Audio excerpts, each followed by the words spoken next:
Looks like we're live. Welcome to the Standout Business Show, where it's all about making a bigger difference by doing business differently. I'm Brad Powell.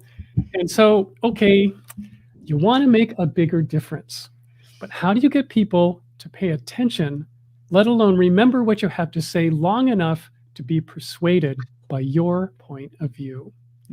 If you're a change maker, you know how hard it can be to get people to buy in to your vision.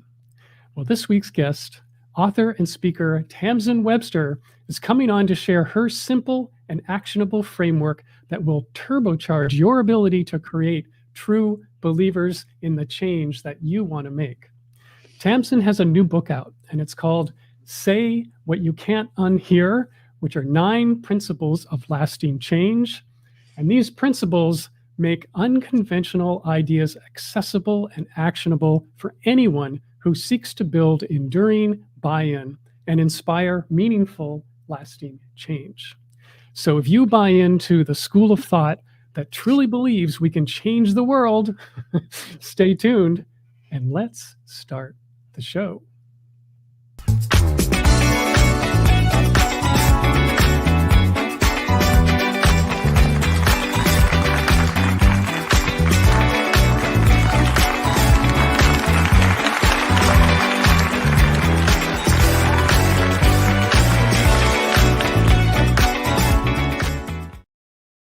Okay, Tamsen, welcome to the show.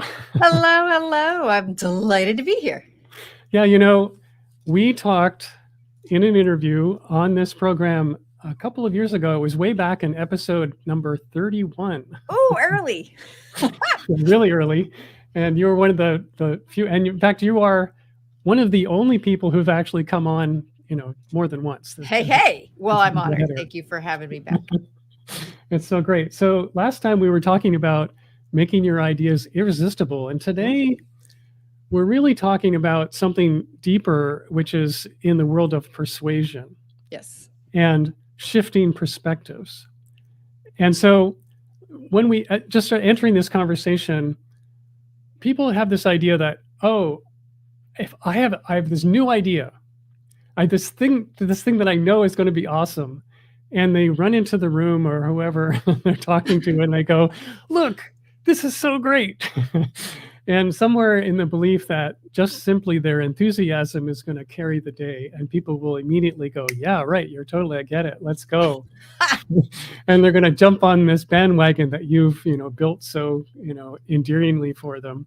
And usually that just doesn't happen at all. So no. Talk about this landscape and why is that so hard to do? Well, it's hard to do for any number of reasons. I mean, you've got so much of everything is working against you. I mean, human wiring is working against you. People's previous experience is working against you. And I'd say one of the things that's really prominent about working against you is that yes, getting people's interest is important. Getting them to see that you're excited about the idea, that you believe in it, is critically important. But if there's not something beyond that interest that keeps them there, right? If they don't see that interest, if that interest doesn't sustain its relevance, if they don't really understand what it is that you're excited about or why they should be too, that's going to be a problem. And even if they are interested and they understand, then we've got this deeper problem of whether or not they agree. And that both of those other pieces are what I find that we oftentimes just skip over because we already understand our ideas. We already agree with the change that we're asking people to make. And so we start from that perspective of, well, this is great. Let me just tell you how to do it. And we forget that they start as skeptics, as newcomers to this idea. And so really our job is as much education as it is influence and persuasion, particularly when the idea is new. And so that means we have to back up and think about some of these other pieces. So if it's education, we need to make sure they understand it. But because this is about persuasion, my perspective and what I've seen work again and again is that we actually have to identify why they would agree in the first place. Not why we would agree, not why we think it's a good idea, but why would they think it's a good idea? And then build up from there. Yeah, that's so great. I mean, why would they agree? And I've been reading the reviews of your book. The book isn't out yet. It's coming soon. Yes, I've October been 8th. looking to say, where can I get this? But anyway, what I was reading about was this thing that you're talking about where building an argument for your idea and starting in that place of agreement, starting Yes. with things that they either already agree or already believe. So Mm. talk about that part, because that's a big thing that I think people just overlook. Yeah, I mean, because it's counterintuitive. I mean, the counterintuitive part is we're trying to do something new. So why would we start with things that they already believe? So to understand that a little bit, we need to back up to oftentimes what gets in the way. So why does it make sense, at least intellectually or intuitively, to try to do something different? If we want somebody to do something different, it feels like, well, everything should be different, right? And there's a name for that. It's called cognitive inertia, which, like physical inertia, is the fact that we as humans, our thoughts tend to stay at rest. Our stories we tell ourselves tend to stay at rest. Our behaviors tend to stay at rest. And so when it comes to driving change, which is a movement, it feels like we need to move something or whatever's getting in the way. The problem with getting people to do something new, to believe something new, to want something new, which fundamentally I think is at the heart of a lot of what we do as leaders, as marketers, as salespeople, is that when we come back to cognitive inertia, it's still the enemy. Uh, and here's why. Number one, if we try to introduce something new, again, cognitive inertia exists. The longer somebody has wanted something, typically the stronger they want it. The longer they've believed something, the stronger that belief tends to be. So it's very possible when we first introduce something new, as in a new outcome, a new solution, a new offering, a new idea, that it doesn't actually permeate their awareness at all, because everything, generally they feel that what they're doing right now is fine, right? If they don't understand why they would want it, why would they pay attention to it? So that right there is one of the main reasons why, when I'm working with clients on designing these kinds of persuasive messages, the first place we already start is, what question is your audience actively and knowingly asking? In other words, what is something that they already want and that they know they want, that your idea, your offering, this change will deliver for them? But from there, it's also about saying, well, okay, we can tell them that, but what's going to make them believe it? This comes back to cognitive inertia and those strong beliefs that already exist. When we try to get someone to believe something new, it's this like tiny baby infant of a belief in their system, right? And that's assuming we've gotten them to at least nominally agree with it in the first place, which means the first time it comes up against the pre-existing version of that belief, it's basically this little teeny tiny baby belief fighting against this 800-pound gorilla of a belief. And generally, it's the older, stronger belief that's going to win. So the approach that I take, and the approach that the book argues for, is that let's use the strength of pre-existing beliefs. If those beliefs are hard to move, that's fine. Let's, instead of trying to move the one that's getting in the way, let's go searching for another one that is just as strong or stronger, that's already in their belief system, that supports this new idea. And let's swap that into our argument and our case for change instead.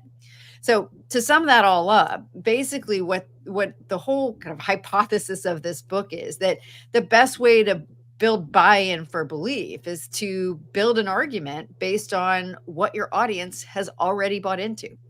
And fundamentally what that means is taking very familiar, intuitively agreeable things and putting them together in an unfamiliar way. That's so interesting, because I have talked a lot about what I call myth busting as a way of persuading. Yes. Which is pretty different in the sense of people have these pretty settled belief systems that are based on, conventional wisdom or something that they've been taught since childhood or whatever. And a lot of that information isn't necessarily serving them all that well in the present. Right. And so, as an agent of change, you come in and say, well, I know that you believe this thing, but actually, it's just a myth. And let me Yeah. blow it up. And what Yes. you're talking about is something entirely different in terms of Mm, going into somebody's belief system and saying, well, here's something that I know you already know and think mm. and believe, and then moving them from that place of agreement. Yes. Yeah. I mean, so there's a couple things with myth busting. I mean, in essence, something like that still has to happen, right? Something does still have to get upset in the way that they're looking at things in order for the behavior to tip in a new direction.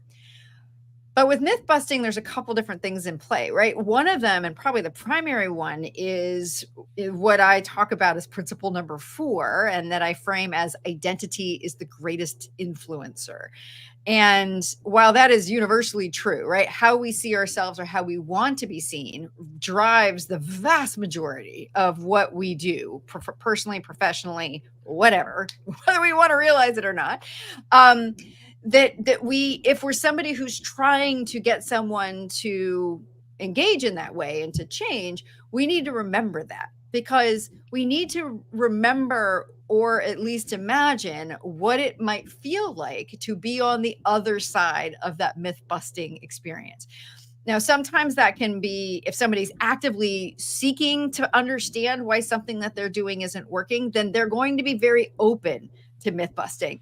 But if they are not actively seeking, right? If they're not understanding that there is anything quote unquote wrong with what they're doing now, the myth busting is likely not going to work, because it's violating one of the most important and universal aspects of our identity.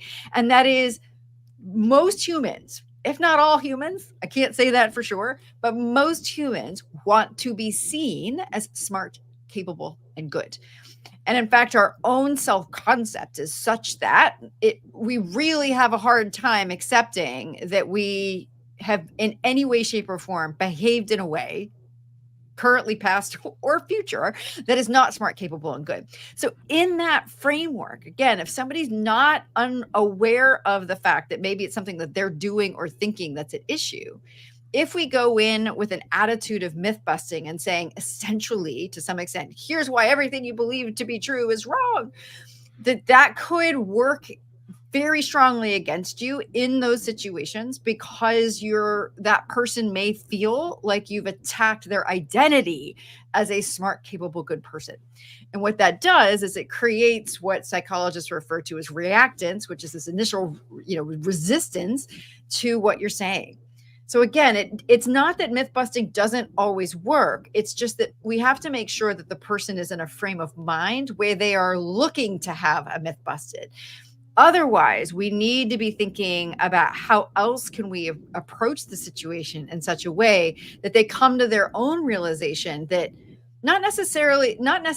excuse me, let me say that again. It's not that what they say isn't true or right, or what they've been believing isn't true or right. What we're trying to get them to say is either it's not true or serving them in this instance, or that there is something else that they believe to be true that is going to serve them better in this instance. But again, it really does keep going back to what is it that they already believe to be true, even if it's in some other context. Yeah, right. That's really good distinction there. And I just want to underline the smart, capable, and good. We all want to feel that. Yes. Yeah. Yeah. I mean, and that's the thing. It's not that we necessarily all believe that we are, but we certainly want to be seen that way. And it can be really transformative to your understanding of other people's behaviors when you keep that in mind. When you say to yourself, because sometimes the initial reaction is like, oh my gosh, how could they be so stupid? Oftentimes is a phrase that comes to, or like, that's a bad person. That person's evil, or those people are evil, or again, and it's just, we use these things that suggest that they are not smart, capable, and good, and kind of by implication that we are, because we see the world the way that we do. But if you understand that, again, they are operating by the same rules of being human that you are. In other words, that we want to be seen as smart, capable, and good. And then we go one step further and follow that curiosity and say, well, why would a smart, capable, good person do that? Like, what is it getting for them? What is it serving for them? Not only oftentimes do we have a wildly new understanding of, oh my gosh, there is more than one way to look at the situation. I may not agree with it, but I can now understand it. But second, and this is particularly important if you are in fact trying to persuade someone or sell something new to them. If you understand why they're doing what they're doing now, or why a smart, capable, good person would do what they're doing now or choose what they're choosing now, then you may understand what is it that they are most afraid of losing by changing something, right? Because there is some kind of value coming to them from their current behavior, from their current choice, from their current partner, vendor, product, whatever. So what is that thing? Because understanding what that thing is that they're getting from that can tell you, either make sure that's in whatever you're offering, because they're not going to give up that thing that they really value, or second, now how can you, if that thing is in your in what you offer, now you can make sure that that's an aspect of what you're offering that you can introduce into this understanding of what you're offering, and then essentially start to de-risk the situation for them, because fundamentally it's risk that gets in the way of change. A lot of times people say fear, or even cognitive inertia or whatever, but it's because anything else carries risk of loss, risk of exposure, risk of invalidation of your identity. But it's risk aversion. Change aversion is risk aversion. And so by really thinking through and understanding what is it that they consider to be at risk in whatever is going on, that can help make your presentation of whatever you're talking about stronger. Or it may even help you identify that you're actually not for them. This is not the right answer for them, because they may value something that whatever you're offering simply doesn't deliver, and you don't intend for it to. All right. And that's okay. I work with enough salespeople to know that the faster we get to yes is great, but so is the faster we get to no, because we can also solve a lot of problems and save everyone a lot of time if we can get to no just as fast as we can get to yes. Yeah. Well, the thing about risk aversion, it reminds me, I was hearing a story recently, and this is like a parable kind of story. I don't know if it ever was true, but this guy's walking down the street in a small town, and there's an old man in a rocking chair and a dog sitting on a porch. Yeah. And the dog is whimpering. And the guy says, "How come your dog's whimpering?" And the guy says, "Oh, he's laying down on a nail." And, and the guy says, "Well, why doesn't he get up?" And he says, "Well, it would hurt too much." And the point was, when you're talking about risk aversion and an offer that you're making, if the pain of the thing that the person is going through, unless that's stronger than the pain of actually curing the problem, they won't do anything about it. That's true. That's true. And that can also be a thing that gets in your way as well. So that's that's the sixth principle of the book, and that is that pain is the enemy of long-term change. Right. And I am in that chapter, fully transparent about this, going right after the kind of line of advice that's been given, the conventional wisdoms that says we need to make the pain of the status quo exceed the pain of change. And if you are looking for action, then pain is your ally, right? Pain is absolutely the ally of quick action. Think about, right? Again, if the pain of the nail is enough, it will overcome and the dog will stand up. But if continuing to stand is more painful over time, long term, the dog will lie back down.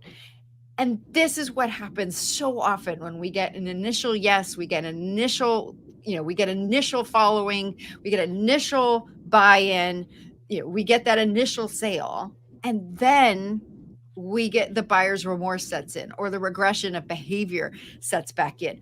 Why?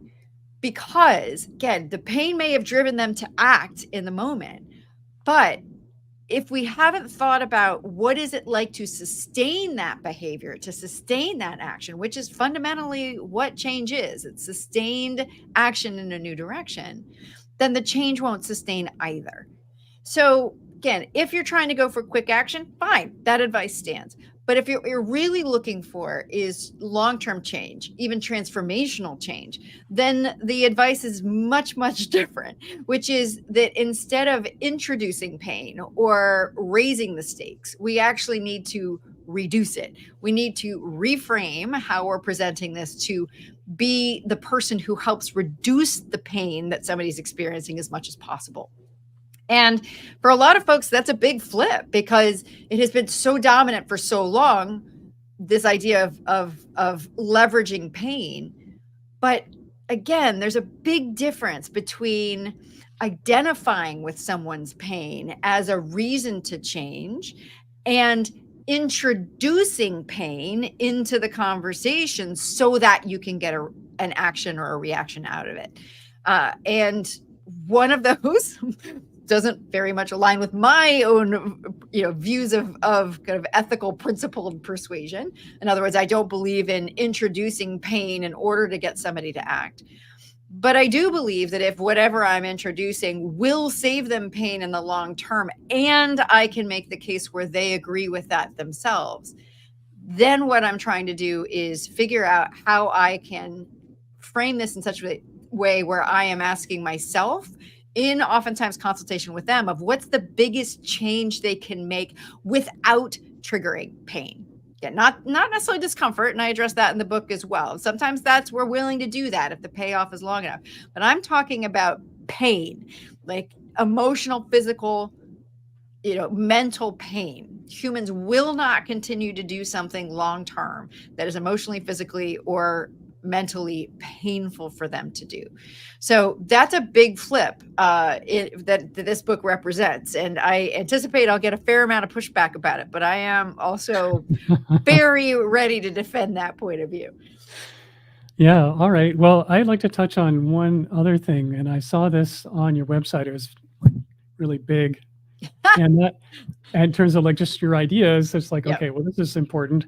And you're talking about introducing story Hmm. and telling a story that they haven't heard before as a Yes. way to find, to get understanding of where they want, sort of move them into a place of understanding. Yeah, well, story is how we make sense of the world. Not just once upon a time stories, but our brains create the equivalent of stories all the time. And what I mean by story in that case, the brain stories are created typically unconsciously, often subconsciously, preconsciously, and they are establishing a link between cause and effect.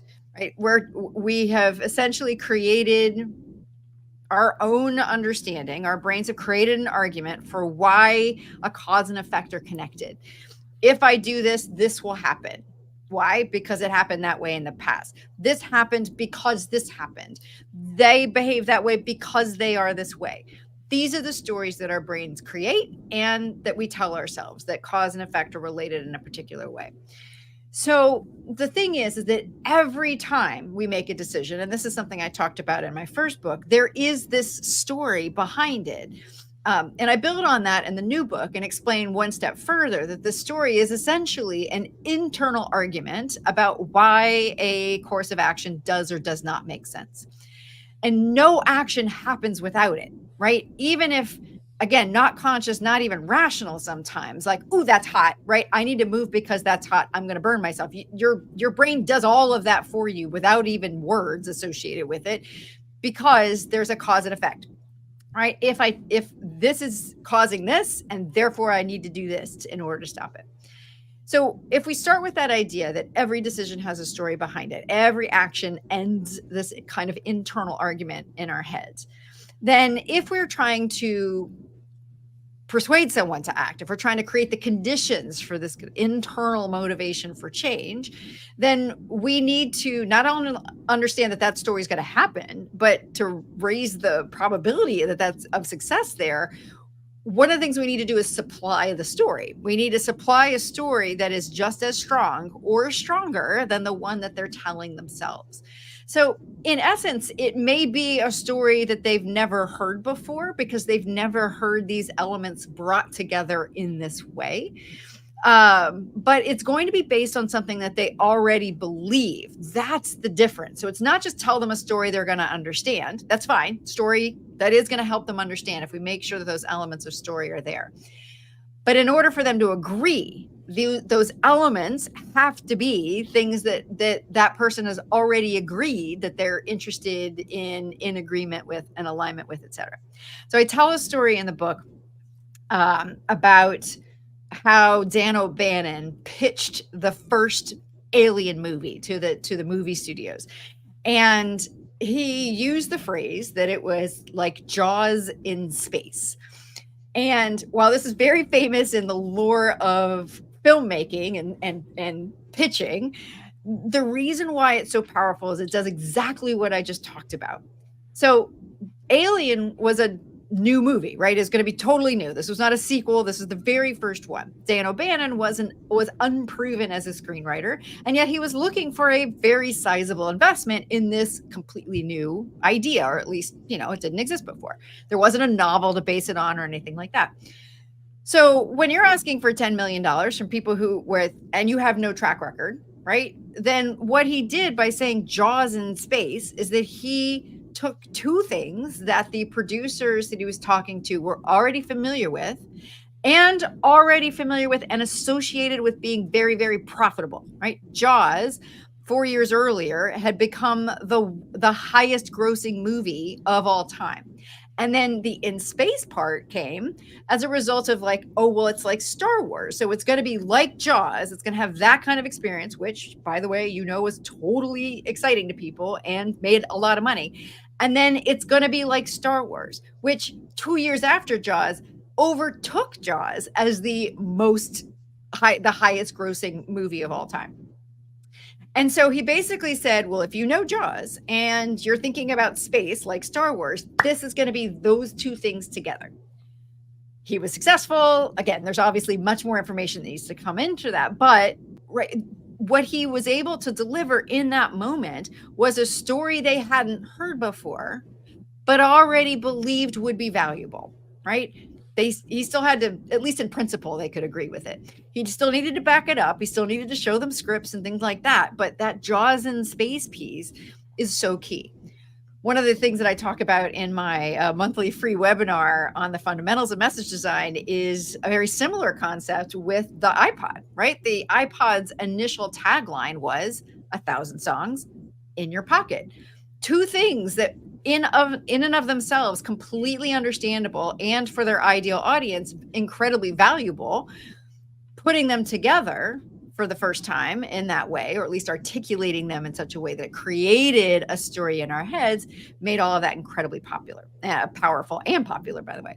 So that's really what this is talking about, is that we have to figure out how to build a new story, an unfamiliar story, on familiar elements. But when you do, what you end up creating is something that feels unexpectedly obvious in the best way. Meaning unexpected, meaning, oh gosh, I've never thought of that as as a better way to do something or as a different way to do something.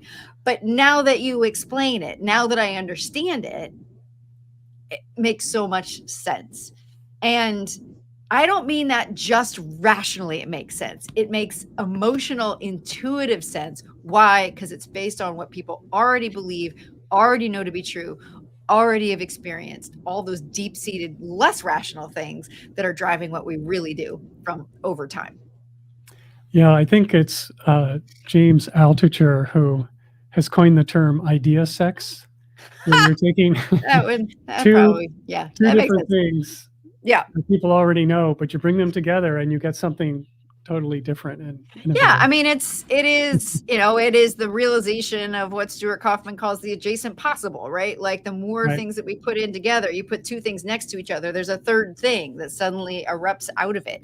And I would argue that at its core, any great idea, any new product, any differentiation in the marketplace is the result of two familiar things put together in an unfamiliar way. Two great tastes that taste great together, to date myself totally with the 1970s and 80s tagline of Reese's peanut butter cups.